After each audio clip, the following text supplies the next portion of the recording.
Hi, Marietta. So I'm rereading chapter 1 and 2, and the title is the Fire. I tried. I showered, washed away the mud and the bracket water, but put on clean clothes and combed my hair. That's a lot better, said Kevin when he saw me. But it wasn't. Rufus and his parents had still not quite settled back and became the dream Kevin wanted them to be. They stayed with me, shadowing me and threatening. They made their own limbo and held me in it. I had been afraid that the dizziness might come back while I was in the shower, afraid that I would fall and crack my skull against the tile or that I would go back to that river, wherever it was, and find myself standing naked amongst strangers. Or would I appear somewhere else naked and totally vulnerable? I washed very quickly. Then I went back to the books in the living room, but Kevin had almost finished shelving them. Forget about any more unpacking today, he told me. Let's go get something to eat. Go? Yes. Where would you like to eat? Someplace nice for your birthday. Here, but here, really. I don't want to go anywhere. Why not? I took a deep breath. Tomorrow, I said. Let's go tomorrow. Somehow tomorrow will be better. I will have a nice I will have a night sleep between me and whatever had happened. And if nothing else happened, I will be able to relax a little. It would be good for you to get out. It would be good for you to get out of here for a while, he said. No, listen, no. Nothing was going to get me out the house that night if I could help it. Kevin looked at me for a moment. I probably looked as scared as I was. Then he went to the phone and called out for chicken and shrimp. But staying home did no good. When the food had arrived, when we were eating and I was calmer, the kitchen began to blur around me. Again, the lights seemed to dim and I felt a sick dizziness. I pushed back from the table, but didn't try to get up. I couldn't have gotten up. Dana, I didn't answer. Is it happening again? I think so. I sat very still, trying not to fall off my chair. The floor seemed further away than it should have. I reached out for the table to steady myself, but before I could touch it, it was gone, and the distant floor seemed to darken and change. The tile became wood, partially carpet, and the chair beneath me vanished. Okay, chapter 2. When my dizziness cleared away, I found myself sitting on a small bed sheltered by a kind of dark green canopy.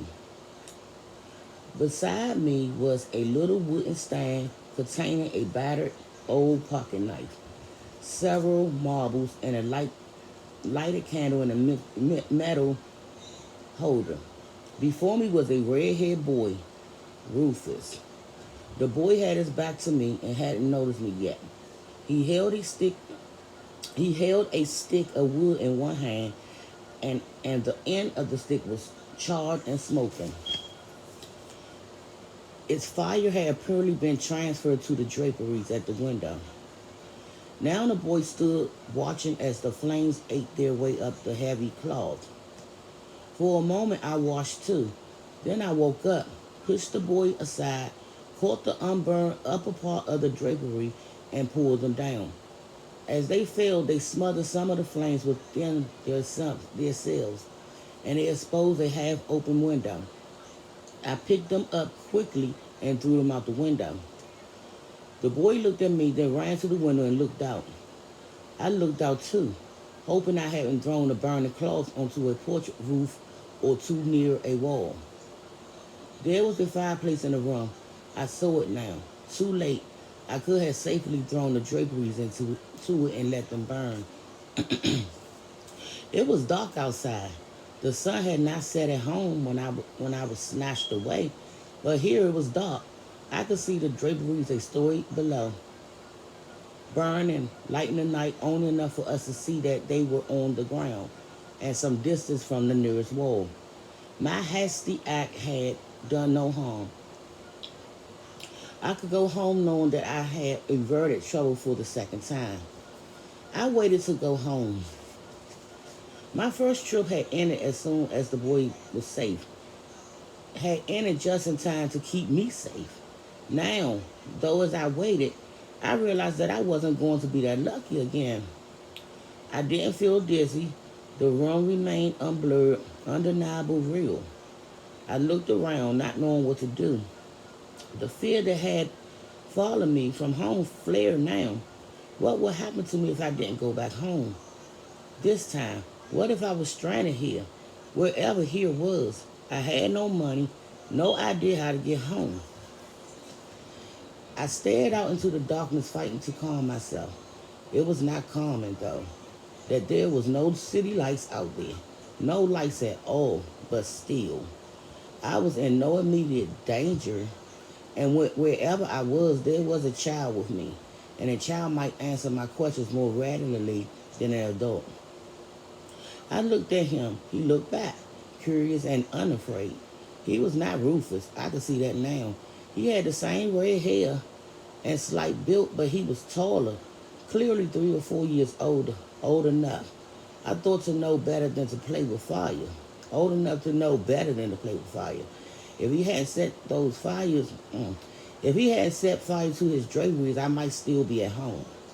I stepped over to him, took the stick from his hand, and threw it into the fireplace.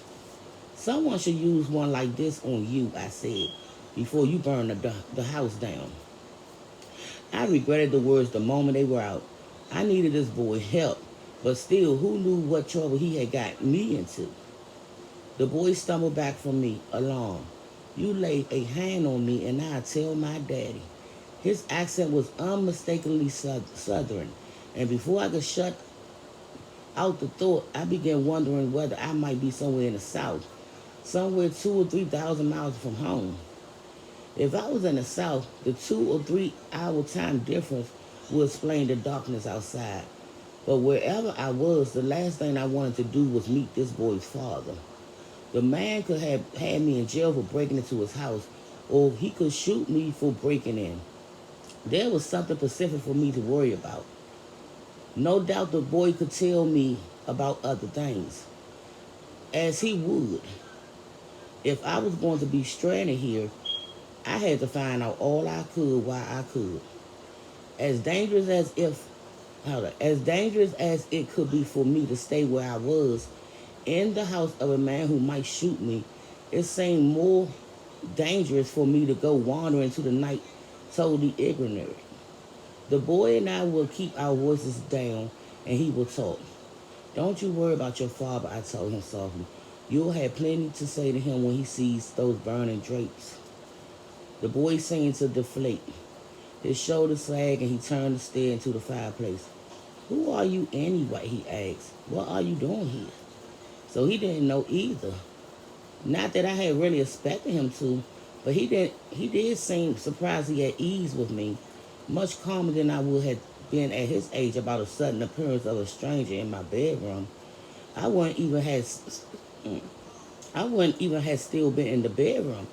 If he had been as a timid child as I was, he probably had gotten me killed. What's your name? I asked him. Rufus. For a moment, I just stared at him. Rufus? Yeah, what's the matter? I wish I knew what was the matter, what was going on. I'm all right, I said. Look, Rufus, look at me. Have you ever seen me before? No.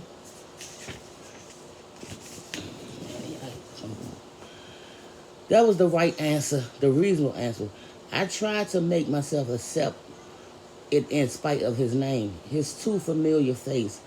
But the child I had pulled from the river could so easily have grown into this child in 3 or 4 years. Can you remember a time when you nearly drowned? I asked, feeling foolish. He frowned, looked at me more carefully. You were younger, I said, about 5 years old maybe. Do you remember? The river, the words came out low and tentative, as though he didn't quite believe them himself. Do you remember then? It was you? Drowning. I remember that. And you? I'm not sure you ever got a look at me, and I guess it must have been a long time ago for you. No, I remember you now. I saw you. I said nothing. I didn't quite believe him. I wondered whether he was just telling me that what he thought I wanted to hear, though there was no reason for him to lie. He was clearly not afraid of me. That's why it seemed like I knew you, he said. I couldn't remember, maybe because of the way I saw you. I told Mama, and she said I couldn't have really seen you that way. What way? Well, with my eyes closed. With your... I stopped. The boy wasn't lying, he was dreaming.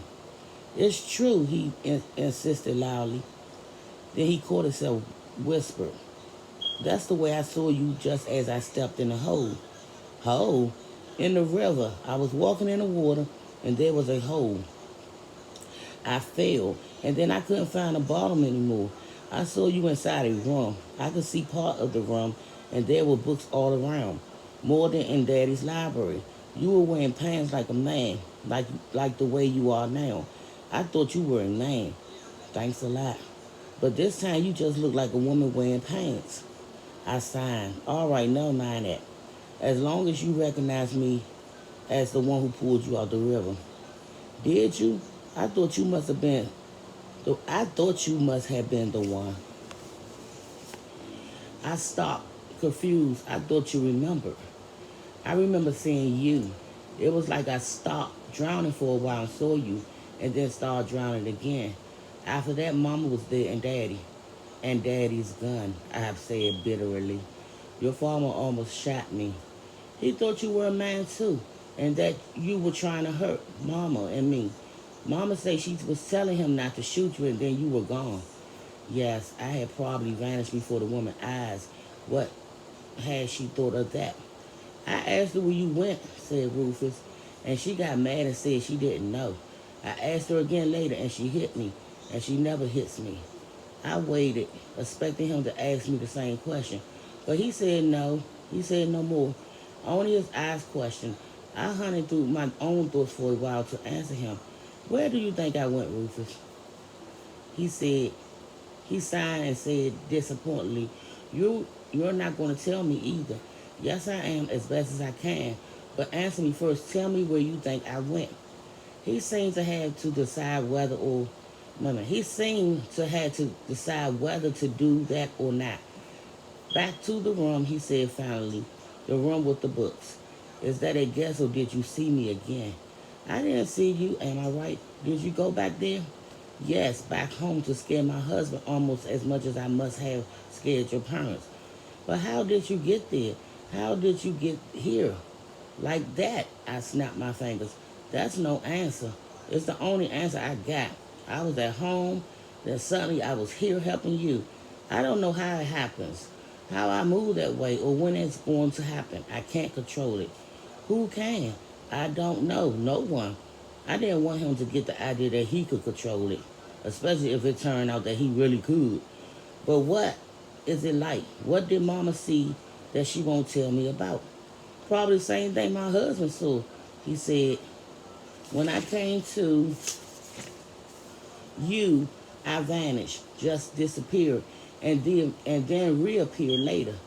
He thought about that, disappear. You mean like smoke? Fear crept into his expression, like a ghost. Like smoke maybe, but don't go getting the idea that I'm a ghost. There are no ghosts. That's what Daddy says. He's right, but Mama says she saw one once. I managed to hold back my opinion of that. His mother after all.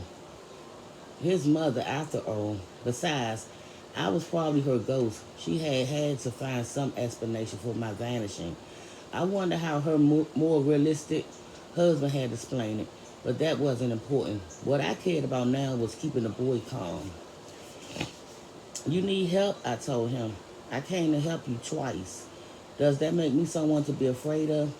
I guess not. He gave me a long look, then came over to me, reached out hesitantly, and touched me with his sooty hand. You see, I said, I am as real as you. He nodded. I thought you were. All the things you did, you had to be. And Mama said she touched you too. She sure did. I rubbed my shoulder where the woman had bruised it with her desperate blows. For a moment, the soreness confused me, forced me to recall that for me, the woman attack had come only hours ago. Yet the boy was years older. fact then, somehow my travel crossed time as well as distance. Another fact, the boy was the focus of my travels, perhaps the cause of them. He had seen me in my living room before I was drawn to him. He couldn't have made that up, but I had seen nothing at all, felt nothing but sickness and disorientation. Mama said what you did after you got me out the water was like the second book of Kings, said the boy. The what? Well, Elisha breathed into the dead boy's mouth, and the boy came back to life. Mama said she tried to stop you when she saw you doing that to me because you was just some nigga she had never seen before. Then she remembered Second Kings. I sat down on the bed and looked over at him, but I could read nothing other than interest and remember excitement in his eyes. She said I was what? I asked. Just a strange nigga. She and Daddy both knew they haven't seen you before. That was a hell of a thing for her to say right after she saw me save her son's life. Rufus frowned. Why? I stared at him. What's wrong? He asked. Why are you mad? Your mother always called black people niggas, Ruf. Sure, except when she had company. Why not? His air innocent question confused me. Either he really didn't know what he was saying, or he had a career waiting in Hollywood. Whichever it was, he wasn't going to go on saying it to me. I'm a black woman, Rufus. If you have to call me something other than that, that's it. But look, I helped you. I put the fire out, didn't I? Yeah. All right then. You do me the courtesy of calling me what I want to be called. He just stared at me. Now, I spoke more gentle. Tell me, did you see me again when the drapery started to burn? I mean, did you see me the way you did when you were drowning? It took him a moment to shift gears. Then he said, I didn't see anything but fire. He sat down in an old ladder back chair near the fireplace and looked at me. I didn't see you until you got here. But I was so scared. It was kind of like when I was drowning, but not like anything else I can remember. I thought the house would burn down and it would be my fault. I thought I would die. I nodded. You probably wouldn't have died because you would have been able to get out in time. But if your parents are asleep here, the fire may have reached them before they woke up. The boy stared into the fireplace. I burned the stables once too, he said. I wanted Daddy to give me a Nero, a horse I liked. But he sold him to Reverend Wyman just because Reverend Wyman offered a lot of money. Daddy already has a lot of money. Anyway, I got mad and burned down the stables. I shook my head wonderingly. The boy already knew more about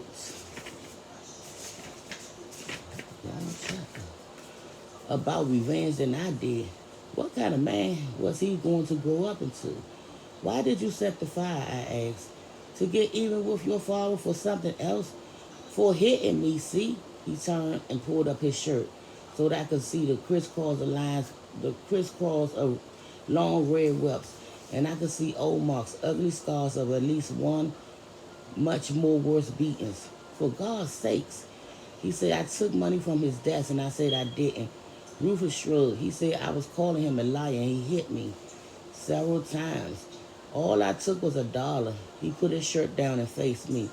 I didn't know what to say to that.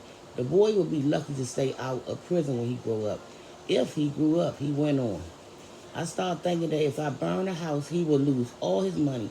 He ought to lose it. It's all he ever thinks about. Rufus shuddered. But then I remember the stables and the whip he hit me with after I set the fire. Mama said if she hadn't stopped him, he would have killed me. I was afraid this time he would kill me. So I wanted to put the fire out, but I couldn't. I didn't know what to do. So he had called me. I was certain now. The boy drew me to him somehow when he got himself into more trouble than he could handle.